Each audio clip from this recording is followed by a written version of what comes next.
going on, everybody? Welcome back. Today we are talking about Phoenix. Her legendary event is coming back tonight, and like every legendary event coming here now, I'm talking about what you can use the legendary character for, T4s, what to gear them up to, everything about these characters. So Phoenix is pretty unique in a way in that she's the only 6-star unlock within the game.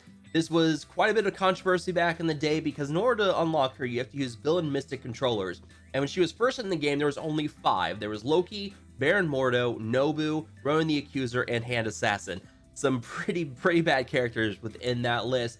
And people were not happy to learn they had to get them up to 6 stars and put at least some gear on them. People were not happy with that. Understandable. Now, if you are looking to unlock Phoenix and if you're looking to get her up to 7 stars, the good news is now that Hela is in the game, this is going to be much easier. They're like the lowest power that people use to get her up to 7 stars was about 110,000 power.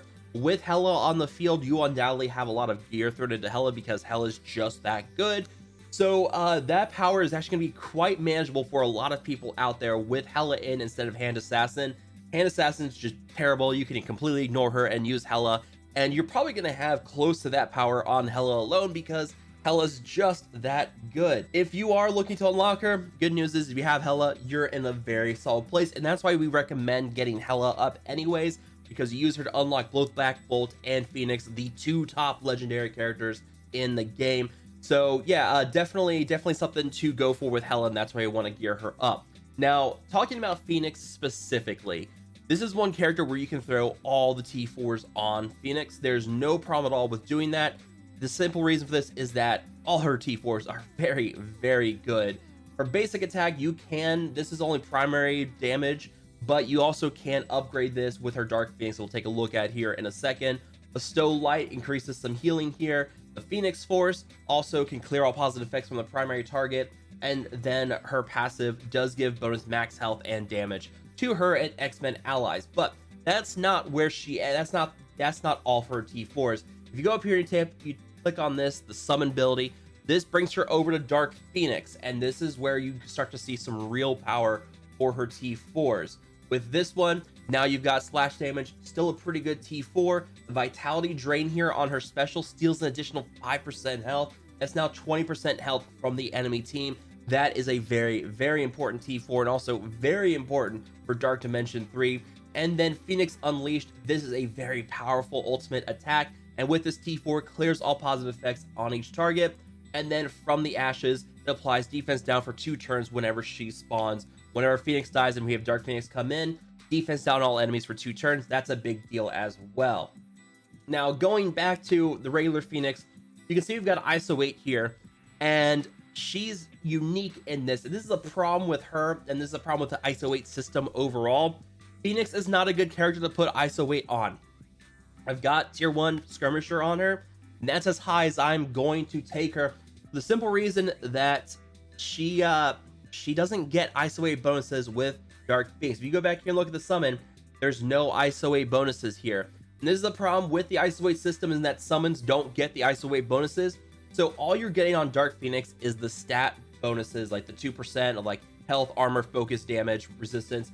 You're only getting those on Dark Phoenix. You're not getting the ISO 8 class bonuses themselves. So there's not really a strong case for putting ISO 8 on Phoenix. If you can keep her alive the whole time and you have Storm on the team where Phoenix can assist, you've got something with it. But even then, the goal with Phoenix is to have her die and summon in Dark Phoenix, because Dark Phoenix is a much more powerful version. So without the ability to get ISO 8 classes on Phoenix, it is highly recommended that maybe you put tier 1 skirmisher on her and leave it alone. There's no reason to be putting ISO 8 on her. This is a little unfortunate. However, this does not really diminish the power of Phoenix. Phoenix is get out of here. Phoenix is still a very good character, and you are going to see her a lot in Arena. I say this, and we've got like Black Order. We got this guy with his fantastic, I don't even know what's going on here, but here we've got someone using Phoenix with Black Bolt, Ebony Maw, Yo-Yo, and Emma Frost. You're going to see a lot of Phoenix within Arena, and it's because Phoenix is just that powerful. Now, Ebony Maw has kind of curtailed the power a little bit. He's a counter to Phoenix, but even with Ebony Maw on the team, she's still going to be very powerful. She can still use her basic turn 1, and she can still get her ultimate off on the second turn. She's still going to really kick butt in arena. It is highly recommended that you gear up Phoenix. You can see we got tier 14 on Phoenix. Phoenix is one of those characters that you definitely make a case for taking up to tier 14, because you're going to use her in Dark Dimension 3 as well. Now, in terms of, before we go to DD3, let's just talk about the X-Men team. And I mentioned this earlier, if you've got Storm on the team, you can give assists now to Phoenix, and that's why you want to use the Skirmisher on her, because she can assist with that. Not bad. But without Phoenix, your X-Men are kind of okay. Beast has really helped elevate their team a little bit, kind of helped bring them up. But if you have Phoenix plus Beast on the same team with X-Men, you have a very strong offensive team for war.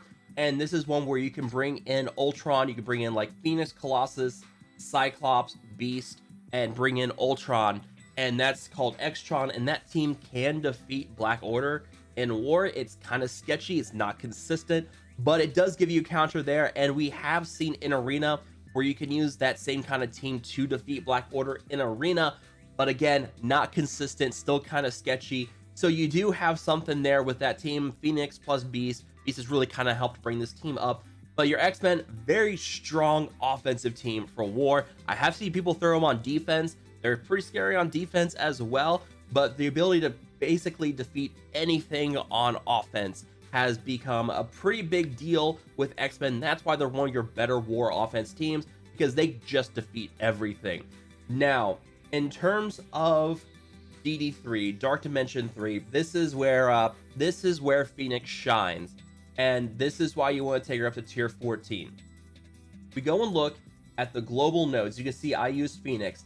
And if you go and look at your damage rankings here, you can see a lot of them have Phoenix in there. Now we've got other people who are using like Mr. Sinister, Magneto. We have people who are not using Phoenix to defeat the global nodes, but you're gonna see a lot of Phoenix in here because she's just so important for this.